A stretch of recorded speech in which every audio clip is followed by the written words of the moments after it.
আমার গুণ বান্দা যদি আমি আল্লাহকে ভয় করে চলতে পারো, আমি আল্লাহর ভয় যদি বান্দা তুমি অর্জন করতে পারো, আর দুনিয়ার মধ্যে বান্দা যদি তুমি তোমার জবানটা হেফাজত করতে পারো,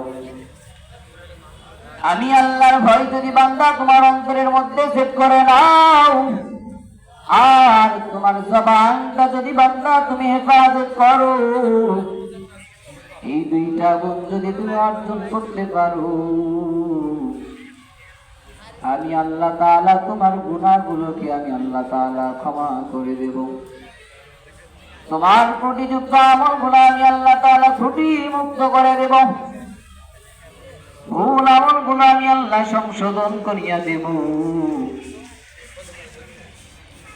এবং আমি আল্লাহ তাআলা তোমাদেরকে তো মাফ করে দেব। অপরাধের মধ্যে আল্লাহ তাআলা বলেন, ইল্লা মান তাবা ওয়া আমানা ওয়া আমিলা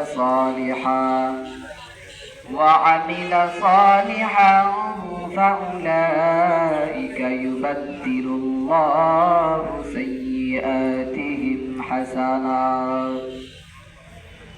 আল্লাহ বলেন, যে বান্দাটা তওবা করলো,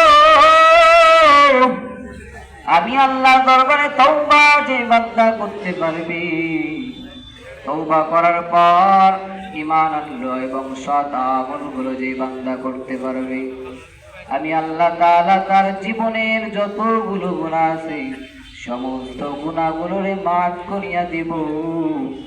শুধু গুনাহগুলো মাফ করব না, বরং তার সমস্ত গুনাহগুলোরে আমি আল্লাহ নেকির দ্বারা পরিবর্তন করে দেব। সুবহানাল্লাহ। अल्लाह अल्लाह क्या मुबारक नाम है, अल्लाह अल्लाह आशिकों का काम है।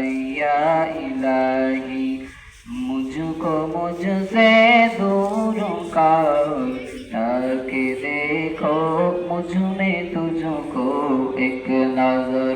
या इलाही तू मेरा माबूद है, या इलाही तू मेरा माशूक है। अल्लाह ताआला কত বড় রহমান, মানুষ তুমি বুঝতে পারো না রে যুবক। আল্লাহ তাআলার দয়া এত বেশি, এত বড় দয়ার মালিক আমার আল্লাহ।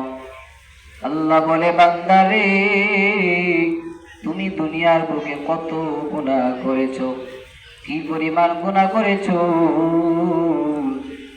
তুমি বান্দা যত বড় গুনাহগার হও না কেন, তোমার গুনার বোঝা যতই বড় হোক না কেন রে মানুষ, যদি একটিবার আমি আল্লাহর দরবারে হাজির হয়ে যাও, আর যদি বলো আল্লাহ শয়তানের তাড়নায় পড়ে, আয় আল্লাহ নফসের তাড়নায় পড়ে গুনাহ করে ফেলেছি, মেহেরবানি করে আল্লাহ মাফ করিয়া দাও, জীবনে আর কখনো গুনাহ করব না, গুনার ধারে কাছেও যাব না।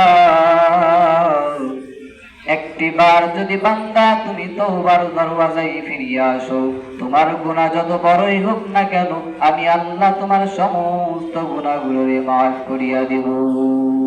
সুবহানাল্লাহ। এই জন্য মানুষ আমরা, আমাদের সকলেরই গুনাহ আছে। গুনাহ নিয়ে যদি কোনো মানুষ কবরের মধ্যে যাও, আল্লাহর পয়গম্বর বলেন, আল কবরু রাউদাতুম মির রিয়াদিল জান্নাহ আও হুফরাতুম মিন হুফারিন নার।